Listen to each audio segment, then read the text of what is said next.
सकाळच्या घाईमध्ये कधी कधी आपल्याला असं होतं की काही सुचत नाही की काय बनवा. आज मी तुम्हाला इतका छान असा हेल्दी, टेस्टी आणि व्हेजिटेबल भरपूर असा नाश्ता बनवून दाखवणार आहे. हा नाश्ता ना तुम्ही अगदी सकाळच्या घाईमध्ये सुद्धा बनवू शकता. लहान मुलाला सुद्धा तुम्ही हे पोळीसोबत देऊ शकता. इतका छान आणि हेल्दी नाश्ता हा तयार होतो. खायला इतका भारी, बनवायला इतका सोपा आहे की झटकीपट तुम्ही बनवू शकता. तर चला बघूया आपण याला बनवायची कृती. आणि तर इकडे मी एक मिक्सिंग बाउल घेते. हे बघू शकता, कुठलंही भांडं तुम्ही घेऊ शकता मिक्स करायचं. त्याच्यामध्ये आपण सर्वात प्रथम अर्धी वाटीच्या अंदाजाने बेसन पीठ घ्यायचं. आता बेसन पीठ आपल्याकडे सगळ्यांकडे असतं. हे आपल्या रोजचे जे साहित्य असतात ना वापरण्याचे, त्याच्यातच तुम्हाला हे बनवायचा नाश्ता.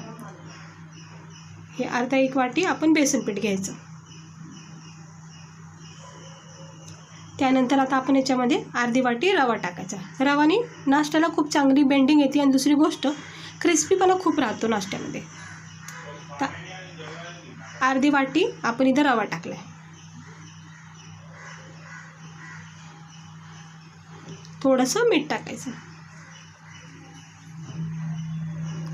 चवीनुसार मीठ टाकलं. आता थोडंसं पाणी टाकायचं आणि आपण याचा पातळ घोळ बनवायचा बेसन पीठ आणि रव्याचं. खूप छान हेल्दी नाश्ता तयार होतो हा. रोजच्या नाश्त्यापेक्षा एकदा हा नाश्ता नक्की ट्राय करा. खूप भारी लागतो खाता वेळेस. याचं मिक्स करून घ्यायचं रवा आणि बेसन. जास्त क्वांटिटीमध्ये सुद्धा तुम्ही हा नाश्ता बनवू शकता. तर मी थोडासा नाश्ता तुम्हाला हा बनवून दाखवते.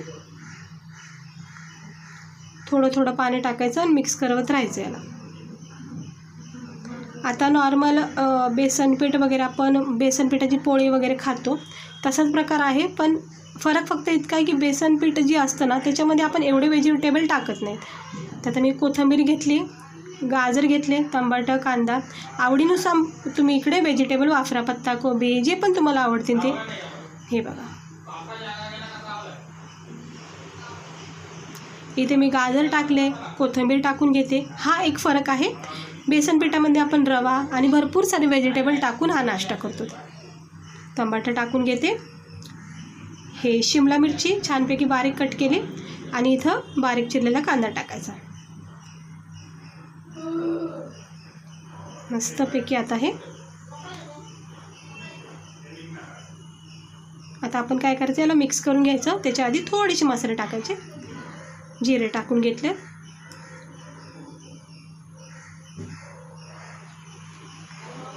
याच्यामध्ये थोडासा लाल तिखट टाकते. हवं तर तुम्ही मिरच्यासुद्धा बारीक करून इथं टाकू शकता.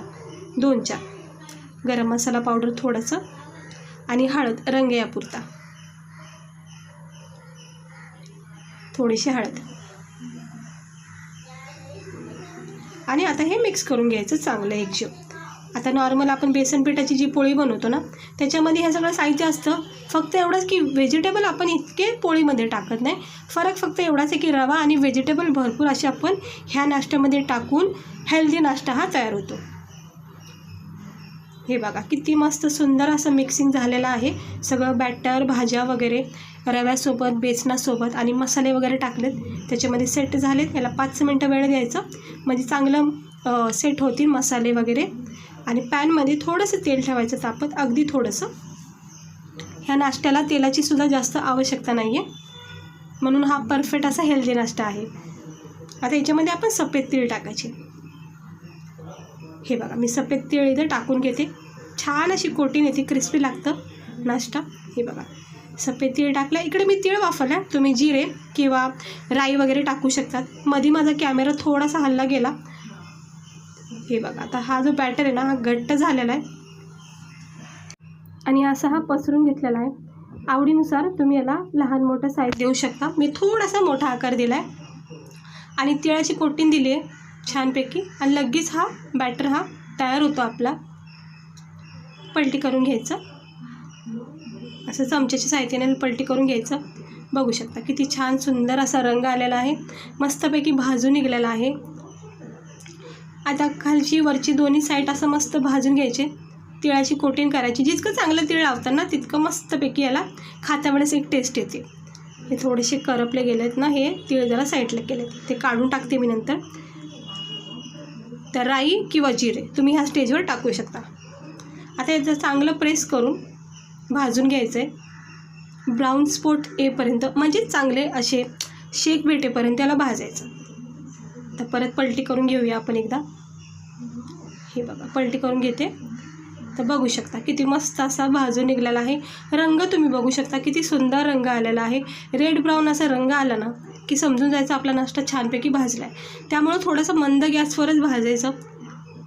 आता याला चांगलं असं भाजून 1 मिनटं अजून थोडंसं भाजते आणि मग आता आपण काढून घेऊया. हे बघा किती मस्त झालं आहे बघा आपला हा नाश्ता तयार. का प्लेटमध्ये आपण काढून घेऊया. दुसरा बॅटरसुद्धा मी सेम प्रोसेसमध्ये टाकून घेतलं आहे. वरून तेल टाकायची, राई टाकायची.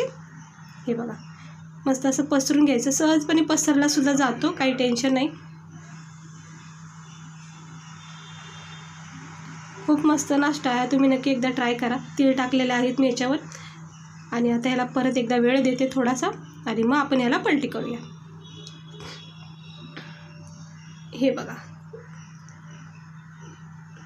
पलटी करून घेतलेला आहे आणि बघू शकता तुम्ही मस्त झालेला आहे. एक साईड छानपैकी भाजून निघलेले आहे. आता दोन्ही साईडून मस्त भाजून घ्यायचं आहे. चांगला कडकपणा तयार होईपर्यंत याला भाजायचं आहे. हे तिळामुळं ना खूप छान लागतो खाता वेळेस. हे बघा तर चांगलं असं शेकून काढायचं आणि आता मी हे काढून घेते.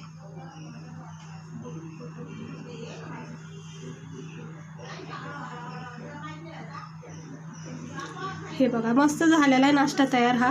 ह्याला खूप कमी तेल लागतं, खूप कमी वेळ लागतो. फक्त भाज्या वगैरे कापून ठेवायच्या आणि बेसन पीठ रवा टाकून मिक्स करून थोडंसं चवीनुसार हळद मीठ टाकून हा मग नाश्ता तयार होतो. हे असं पुरे तीळ आता मी कोटिंग करून घेतली आहे आणि पलटी करून घेऊया. हे बघा चांगला भाजून निघाला आहे. याला थोडा अजून वेळ भाजवते, म्हणजे पाहिजे तसा अजून रंग आलेला नाही आहे. कारण मी गॅस कसा मंद केला आहे त्यामुळं थोडासा हाय फ्लेमवर ठेवते. आणि हे बघू शकता हे असं भाजायचं. हे असा रंग आला की मग काढून टाकायचं, मग जास्त भाजून नाही द्यायचं. आता हे काढून घेते. हे बघा मस्त झालं आहे तयार. आता दुसरे पण करून घेते आणि तुम्हाला दाखवते. हे बघा सुरुवातीचे गरमागरम असे 3 केलेले आहेत मी नाश्ता आपला हा बेसन पिठा रवापासून. तो अगोदर जो काढला होता तो थोडा थंड झाला आहे आणि हा जरा गरम आहे, उचलता येत नाही आहे मला. तर हा थंड झालेला मी तुम्हाला दाखवते. बघू शकता मस्त झालेत आपले हे क्रिस्पी गरमागरम टेस्टी असा हा हेल्दी नाश्ता मी तयार केलेला आहे खाण्यासाठी सकाळ सकाळ. आता पावसाचे दिवस आहेत ना, असं काहीतरी गरमागरम मस्त बनवून खायचं. बघू शकता याच्यावर किती छान अशी तिळाची कोटिंग आली आहे, जी खाता वेळेस खूप मस्त लागते. आणि चारी बाजून इतकं सुंदर भाजलं आहे ना, बघू शकता. हे बघा मस्त कट करून दाखवते तुम्हाला मी तोडून. हे बघा आतपर्यंत बेसन पीठ रवा एकदम छान नरम सॉफ्ट असा शिजला गेलेला आहे. भाज्या मस्तपैकी सेट झाल्यात आणि खाता वेळेस भाज्याची एक चव लागते, बेसन पीठ रव्याची एक टेस्ट लागते. मस्त अप्रतिम नाश्ता बनतो हा. हेल्दी नाश्ता आहे. केचपसोबत, चहासोबत, गरमागरम चहासोबत. पावसामध्ये तुम्ही हे नक्की नाश्ता ट्राय करा एकदा, खूप भारी वाटेल. आणि ह्याला ना तुम्ही रोटीसोबतसुद्धा खाऊ शकता. ह्याच्यामध्ये आपण ना भाज्या टाकल्यामुळं हा ऑलरेडीच पौष्टिक झालेला आहे. त्यामुळं ना तुम्ही हे सिंपल जरी खाल्लं तरी काही हरकत नाही आहे. तर कसं वाटलं तुम्हाला आजची आपली ही रेसिपी नाश्त्याची? नक्की ट्राय करा. घाई असेल किंवा काही नवीन ट्राय करायचं असेल तर अशा वेळी तर नक्की ट्राय करा. खूप भारी लागतो हा नाश्ता. लहान मुलांनासुद्धा टिफिनमध्ये असे 2-3 करून दिले ना तरी मस्त आहेत. तर बाईट्स घेते मी पहिली. मला प्रत्येक नाश्ता ना केचपसोबतच आवडतो. तर मला तर खूप आवडला आहे आणि मला खात्री तुम्हाला पण खूप आवडेल. इतका छान क्रिस्पीपणा ना, आतून भाज्याचा एक वेगळा फ्लेवर आहे, नरम सॉफ्ट बेसन पीठ एक छान, म्हणजे खूप मस्त झालं आहे. तुम्ही ट्राय करून बघा, स्वतः तारीफ करताना तुम्ही. तर चला भेटते मी तुम्हाला पुढच्या व्हिडिओमध्ये एक अशाच रेसिपीसोबत. स्वस्त राहा, मस्त राहा आणि काळजी घ्या.